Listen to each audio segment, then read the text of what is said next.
ശരിയാണ് രാജാവേ, വല്ലാത്ത നാറ്റം അറിയുന്നുണ്ട്. മാറ്റം. ശബരിമലയിലെ സ്വർണമെല്ലാം ഞൊടിയിടയിൽ ചെമ്പായി മാറിയ രാസവിദ്യ മാറ്റം തന്നെയാണ്. ക്ലിഫ് ഹൗസിലെ 4 മരപ്പെട്ടിയെ ഓടിക്കാൻ 50 ലക്ഷം നീക്കിവെച്ചത് സാമ്പത്തിക നില ഉയർന്നതിൻ്റെ മാറ്റം. അതിൻ്റെ പുനരുദ്ധാരണത്തിന് 3.5 കോടി ചിലവഴിച്ചത് വമ്പിച്ച മറ്റൊരു മാറ്റം.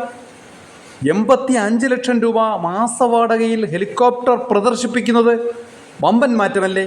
42 ലക്ഷം രൂപയുടെ കാലിത്തൊഴുത്ത്, 42 വണ്ടികളുടെ അകമ്പടിയോടെയുള്ള എഴുന്നള്ളത്ത് എന്നിവ മാറ്റങ്ങൾ തന്നെ. നവകേരള ബസ്സിൽ കേരളം മൊത്തം ഊരു ചുറ്റിയ ലോക അത്ഭുതമായി മാറിയ ആ യാത്രയുടെ ബെത്തയായി 33 ലക്ഷം എല്ലാവരും ചേർന്ന് എഴുതിയെടുത്തത് മറ്റൊരു മാറ്റം.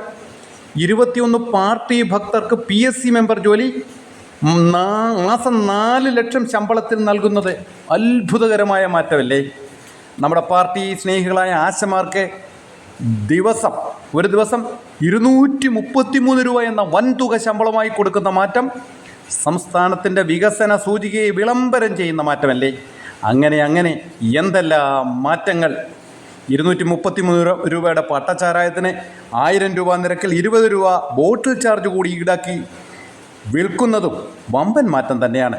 പെൻഷൻ കാശുകൊണ്ട് കമ്പനി തുടങ്ങാനും വിദേശത്ത് ലക്ഷങ്ങൾ മുടക്കി പഠിക്കാനും കഴിയുന്നത് സുസ്ഥിരമായ മാറ്റത്തെ വിളംബരം ചെയ്യുന്നു. കറണ്ട് ബില്ല്, വാട്ടർ ബില്ല്, വീട്ടുകാരം, പെർമിറ്റ് ഫീസ്, ഭൂനികുതി തുടങ്ങിയവയുടെ വികസനം മറ്റൊരു മാറ്റം. തെരുവ് നായ്ക്കളെ ഗ്രാമങ്ങളിൽ നിന്ന് നഗരങ്ങളിലേക്കും വ്യാപിപ്പിച്ചത് ഗംഭീര മാറ്റം. ഇനി എന്തെല്ലാം മാറ്റങ്ങൾ. അങ്ങ് തന്നെ അടുത്ത 10 വർഷം കൂടെ ഞങ്ങളെ സേവിക്കണമേ എന്നുള്ള ഒരൊറ്റ അപേക്ഷയുള്ളൂ. ലാൽ സലാം.